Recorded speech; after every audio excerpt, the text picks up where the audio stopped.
Este deveria ser um momento de celebração das Nações Unidas. Criada no fim da guerra, a ONU simboliza a expressão mais elevada da aspiração pela paz e pela prosperidade. Hoje, contudo, os ideais que inspiraram seus fundadores em São Francisco estão ameaçados como nunca estiveram em toda a sua história. O multilateralismo está diante de nova encruzilhada. A autoridade desta organização está em xeque. Assistimos à consolidação de uma desordem internacional marcada por seguidas concessões à política do poder. Atentados à soberania, sanções arbitrárias e intervenções unilaterais estão se tornando regra. Existe um evidente paralelo entre a crise do multilateralismo e o enfraquecimento da democracia. O autoritarismo se fortalece quando nos omitimos frente a arbitrariedades. Quando a sociedade internacional vacila na defesa da paz, da soberania e do direito, as consequências são trágicas. Em todo o mundo, forças antidemocráticas tentam subjugar as instituições e sufocar as liberdades. Cultuam a violência, exalta a ignorância, atuam como milícias físicas e digitais e cerceiam a imprensa. Mesmo sob ataques sem precedentes, o Brasil optou por resistir e defender sua democracia, reconquistada há 40 anos pelo seu povo, depois de 2 décadas de governo ditatoriais. Não há justificativa para as medidas unilaterais e arbitrárias contra as nossas instituições e nossa economia. A agressão contra a independência do Poder Judiciário é inaceitável. Essa ingerência em assuntos internos conta com o auxílio de uma extrema-direita subserviente e saudosa de antigas hegemonias. Falsos patriotas arquitetam e promovem publicamente ações contra o Brasil. Não há pacificação com impunidade. Há poucos dias, e pela primeira vez em 525 anos de nossa história, um ex-chefe de Estado foi condenado por atentar contra o Estado Democrático de Direito. Foi investigado, indiciado e julgado, e responsabilizado pelos seus atos em um processo minucioso. Teve amplo direito de defesa, prerrogativa que as ditaduras negam às suas vítimas.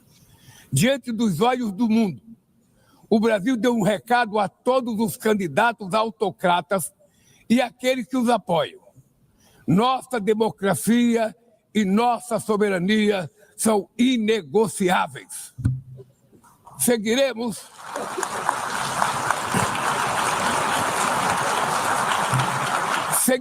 como nação independente e como povo livre de qualquer tipo de tutela.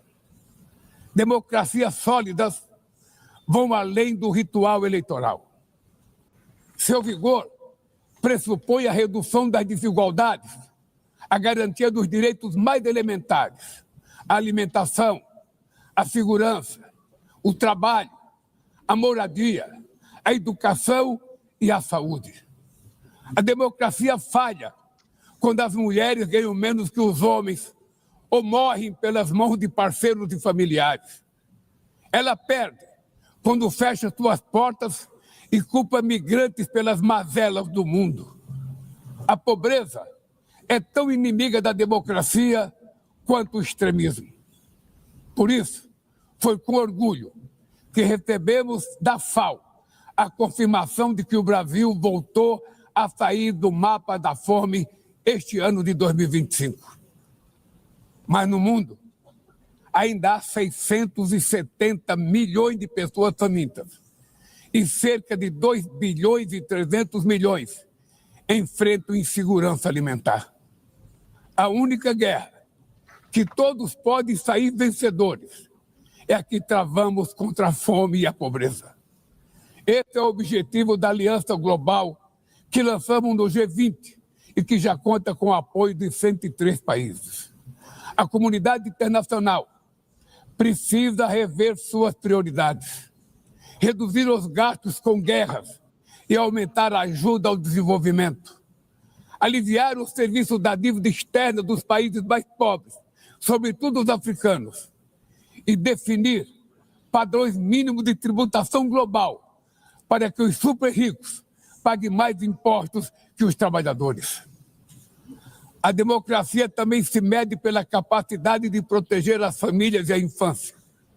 As plataformas digitais trazem possibilidade de nos aproximar como jamais havíamos imaginado, mas têm sido usadas para semear intolerância, misoginia, xenofobia e desinformação.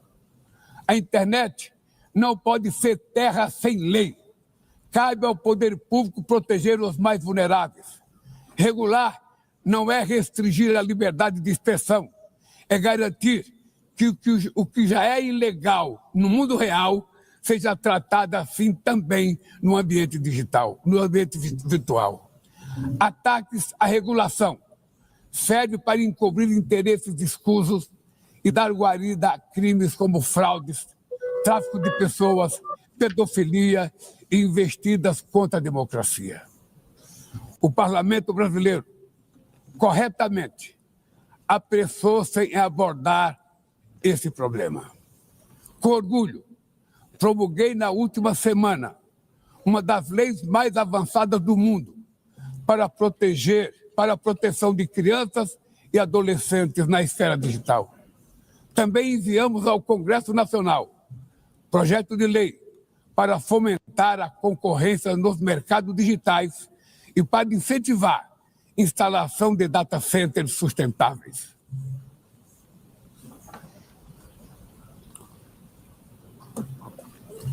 Para mitigar os riscos da inteligência artificial, apostamos na construção de uma governança multilateral em linha com o Pacto Digital Global aprovado neste plenário o ano passado.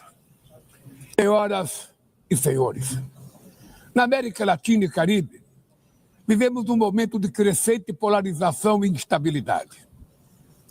Manter a região como zona de paz sempre foi e é a nossa prioridade.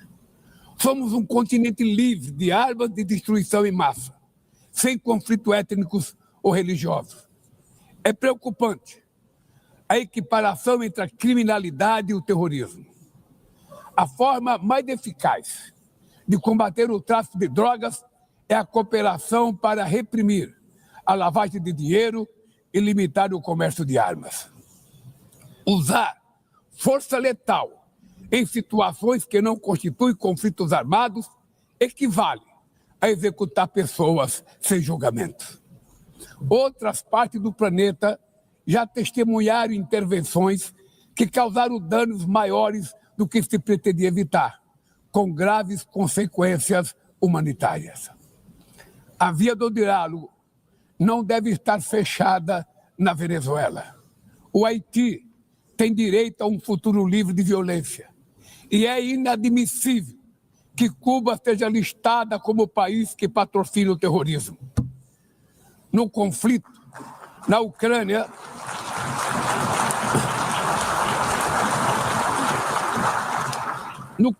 na Ucrânia, todos já sabemos que não haverá solução militar. O recente encontro no Alasca despertou a esperança de uma saída negociada. É preciso pavimentar caminhos para uma solução realista. Isso implica levar em conta as legítimas preocupações de segurança de todas as partes. A Iniciativa Africana e o Grupo de Amigos da Paz, criado por China e Brasil, podem contribuir para promover o diálogo. Nenhuma situação é mais emblemática do que o uso desproporcional e ilegal da força do que a da Palestina. Os atentados terroristas perpetrados pelo Hamas são indefensáveis sob qualquer ângulo, mas nada, absolutamente nada, justifica o genocídio em curso em Gaza.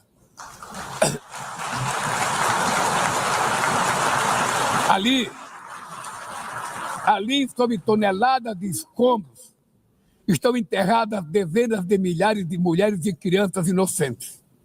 Ali também estão sepultados o direito internacional humanitário e o mito da superioridade ética do Ocidente. Esse massacre não aconteceria sem a cumplicidade dos que poderiam evitá-lo. Em Gaza, fome é usado como arma de guerra e o deslocamento forçado de populações é praticado impunemente. Quero expressar minha admiração aos judeus que, dentro e fora de Israel, se opõem a esta punição coletiva. O povo palestino corre o risco de desaparecer. Só sobreviverá como um Estado independente integrado à comunidade internacional. Esta é a solução defendida por mais de 150 membros da ONU, reafirmada ontem aqui, nesse mesmo plenário, mas obstruída por um único veto. É lamentável que o presidente Mahmoud Abbas tenha sido impedido pelo país anfitrião de ocupar a bancada da Palestina nesse momento histórico.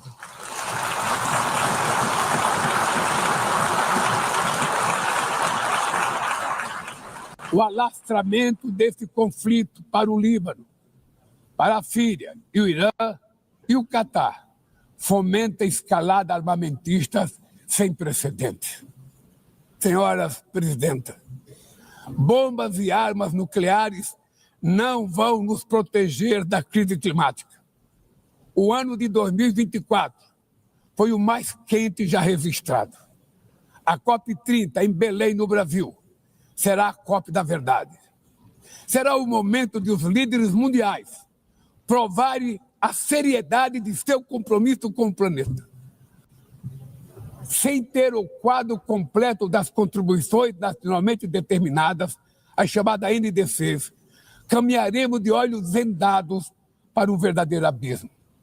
O Brasil se comprometeu a reduzir entre 59% e 67% suas emissões, abrangendo todos os gases de efeito estufa em todos os setores da economia. Nações em desenvolvimento enfrentam a mudança do clima ao mesmo tempo que lutam contra outros desafios. Enquanto isso, países ricos usufruem de padrão de vida obtido às custas de 200 anos de emissões de gases.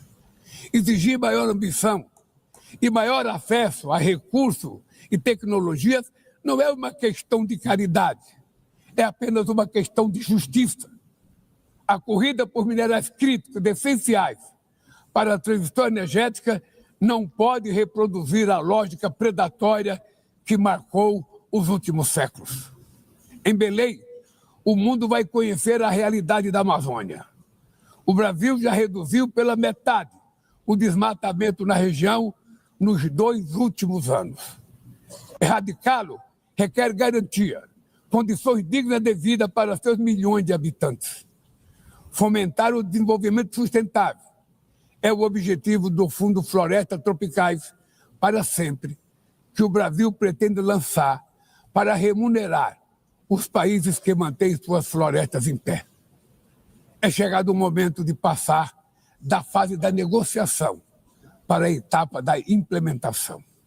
O mundo deve muito ao regime criado pela Convenção do Clima, mas é necessário trazer o combate à mudança do clima para o coração da ONU, para que ela tenha a atenção que merece.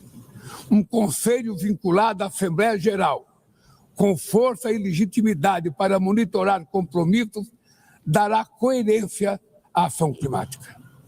Trata-se de um passo fundamental na direção de uma reforma mais abrangente da organização, que contemple também um Conselho de Segurança ampliado nas 2 categorias de seus membros.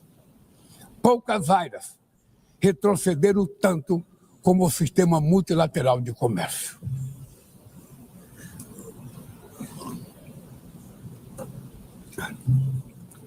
Medidas unilaterais transformam em letra morta princípios basilares como a cláusula de nação mais favorecida. Desorganizam cadeias de valor e lançam a economia mundial em uma espiral perniciosa de preços altos e estagnação. É urgente refundar a OMC em bases modernas e flexíveis.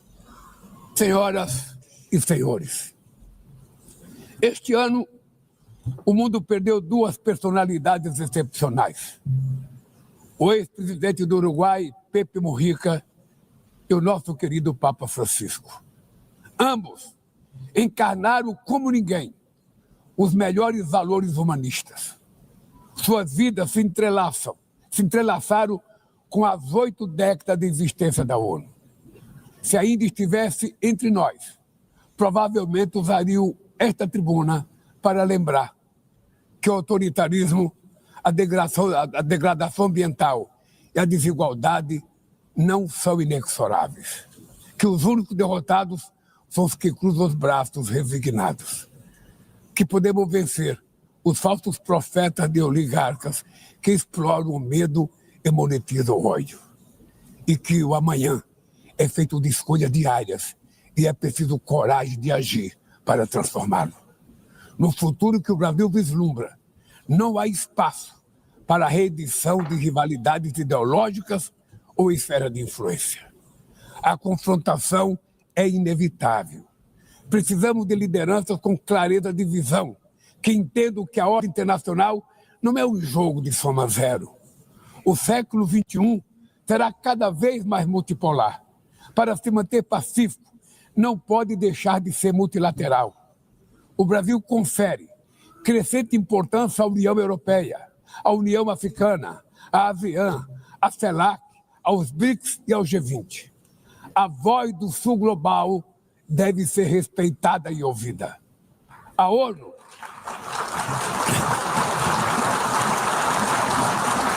ONU tem hoje quase 4 vezes mais membros do que os 51 que estiveram na sua fundação.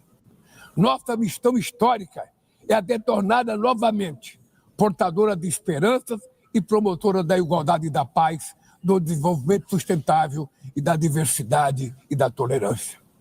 Que Deus nos abençoe a todos e muito obrigado.